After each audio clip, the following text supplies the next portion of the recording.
you've seen it, you know, just... Yeah, might need a bit more range also for Team Liquid, since everyone has to be quite close up to their opponents. And of course, if you do have a bit more range, then that's when you can utilize the zoning best, because you could like complement or like supply some layer of poke against Onic. But they go Ruby! They went Ruby Gold. They went fighter. So you mean fire with fighting fire with fire? Okay.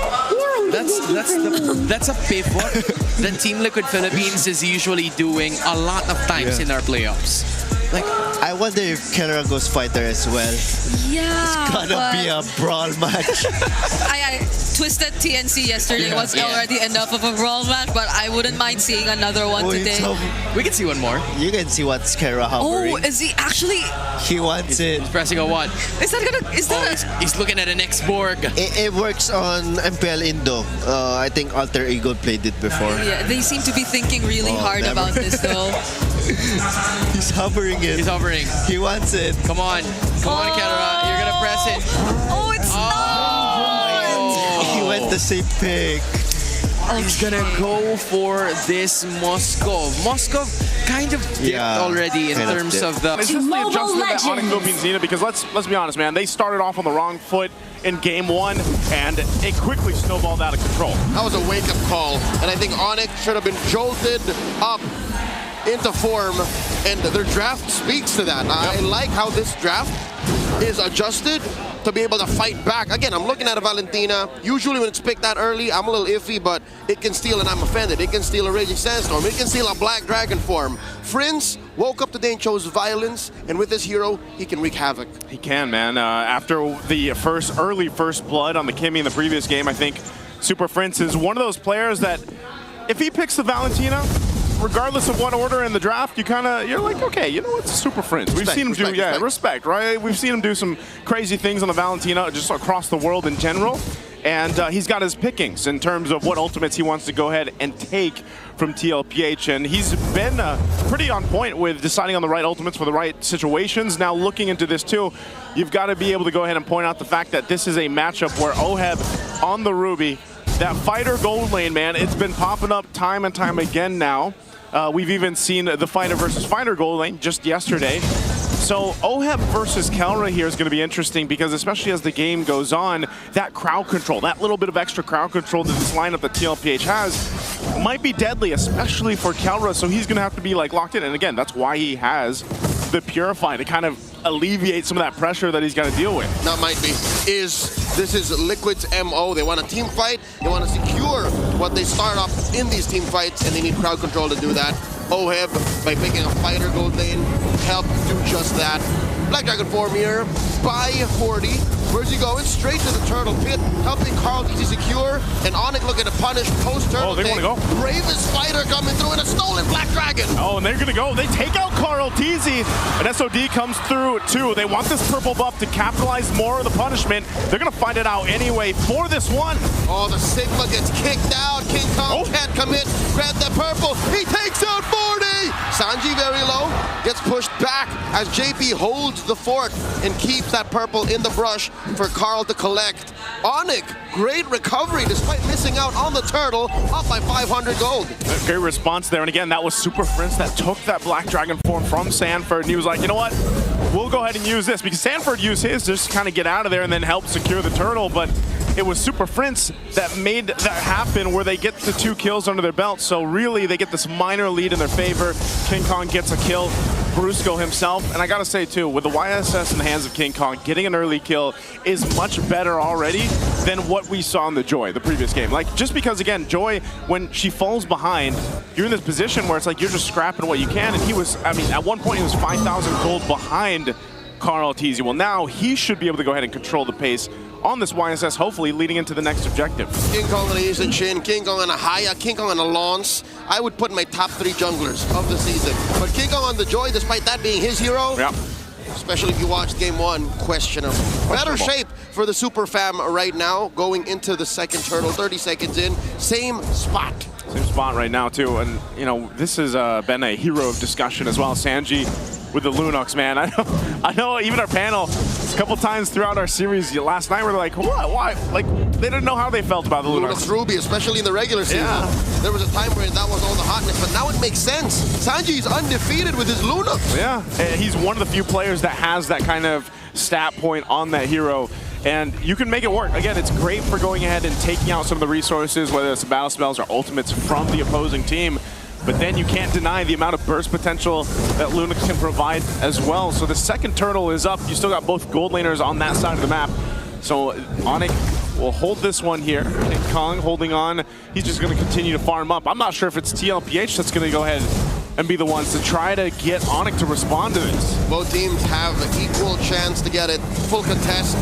Sanford going around, looking for Dragon. the back line. Carl Teasy with a retribution. JP very low, gets the hell out of dodge. A stolen Black Dragon form by Super Prince, zoning them out. The flicker from Kirk. No one falls. Close calls, though, on both sides as Liquid takes their second turtle. Okay, a whole lot of nothing in that fight. It looked like it would break out into a fight, and then I guess just Onic didn't have the positioning that they were looking for. Oh, went with a steal. Yeah, a little bit of steal there. But, you know, still, you got to look at this gold lane and how this is going to transfer over here. It is Kelra that has that bit of a lead because of the fact that Oheb has been traveling up. Oh, hold on, Kelra. Sanji got eyes on Kelra. Nowhere for the gold standard to go, but down. Hey, goodbye gold, you know, goodbye gold lead that I was just mentioning. Yeah, I was going to say Oheb has had to go ahead and rotate towards those objectives. Well, then you just call in Sanji.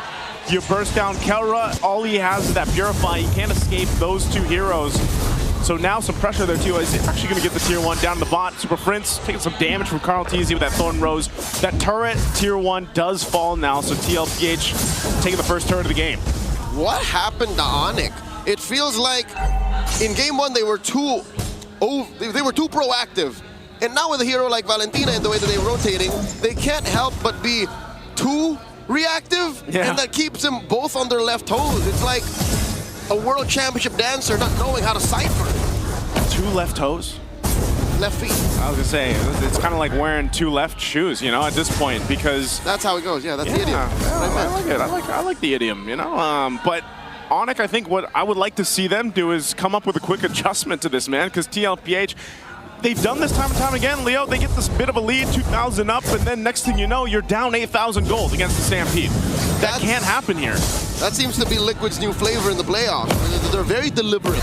They take it step by step. A cerebral approach to the game that we've yet seen them take so far in their career as world champions, as MSC champions, as defending champions of the league. Prince, go ahead and use the brilliance here. So that's going to be expended. They do grab the purple. Brusco giving the information, but it's Carl Teasy that's just starting up this third turtle. They may secure this one too. Oh my God, Black Dragon form keeps King Kong at bay, holding back the rest of the Super Famine. They're not done. Forcing a defensive AOG out of Brusco. Down goes Super Prince. Kurt's going to follow through. 2 free kills for the Cavalry as they take 3 for 3. Oh, and again, they're going to go for this tier 1 mid. They want to continue to get the space advantage on the map. They're going to dive.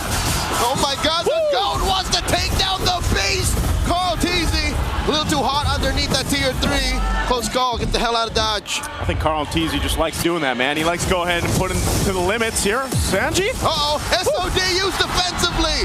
Point blank, but there was backup there as Carl gets another. As I just mentioned, Carl Teasy likes to touch the limits, and look at that. He was right there at the right moment to grab Kelra. That is his #1 hero, despite all of the success on the Fredrin, on the Baksha, hell on the Akai every now and then. Carl Teasy says, my #1 favorite hero is still Lancelot. That is Lancelot. me. Has he ever cosplayed Lancelot? Like, who have we ever seen Carl Teasy? Would he ever do that? Nope.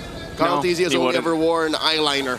That is as far as that's as far as it's gone. Yeah. Hey man, maybe, you know, this Halloween. Super Marco though, that's a different story. that is a different story right now. But again, TLPH, as I was saying, when they get that kind of lead, you see it already. It's ballooning even further. 5,000 now up. More turrets down, pressure on this side of the map. Onic, they're kind of struggling to really be able to find a moment here. Carl Teasy picks up a brute force breastplate. He's going into that defensive hybrid build, working really great for the Lancelots in the current meta. It's a bruiser Lancelot. It's a bruiser Lancelot. You can get away with so much, deal, you know, a lot of damage. A respectable amount of damage, and leave the opponent thinking like, how do we kill it? I'd still call it big damn, man. Like, I mean, it's like you saw the amount of damage one Thorn Rose did to Super Prince or any of these, you know, squishier members of Onic. That's the 5K gold deficit. That's they do find Oh. Daddy JP forcing a defensive Raging Sandstorm. In comes Sanford. Oh, so ready to defend his dad. Not his real dad, but you know, his dad. In-game dad. But Yep. that's a push down bottom. That was all for that tier 2. It was all for that, and they knew that this load was all. They're gonna go for Sanford. He's a half dragon getting caught by 3 members No of the way. Super Fam. Jumps into him, knocks him up, hits the Petrify, and in comes the backup. Down goes King Kong, down goes Brusco, and it's all according to plan as Liquid decimate the Super Fam. Prince caught up behind enemy lines. Sanji gets him. 3 for none, going for the Lord. The Super Fam gets run over by the Stampede. And with a dragon or not, Sanford made that happen. Again, confident enough to just say, hey guys, we got this. Oheb got there in time. With this Ruby, the crowd control's insane, and then they just capitalize off of it. Joseph, that's the 6K gold lead you're looking at. The 3 members that Sanford was tangoing with did not have enough damage output to stop him on those warrior boots with the Oracle. I don't know if that blade armor was built already when he engaged, but it was just too much. Like, he survived. He survived. It was enough for the shot. The Shaw Essence, man, the Petrify, everything. Like, he didn't need the dragon form, like I was saying. It's just, they're overloading right now. This is just a perfect display of what we're always talking about with the Liquid Stampede. And they seem to almost refine it in a way for the playoffs. I don't know. It's so clean here. I know we saw a little bit of a rough patch for TLPH in the regular season, but now look at this. Oh, look at that. A flicker. Raging Sandstorm. Animation cancel. Plus the glorious pathway. They take down Daddy JP straight off for King Kong and Calera. They're still inside the base. Down goes the turret. The Lord marching with them. This is a stampede of unprecedented intensity as Liquid go for the base. Super Prince left. The cavalry are at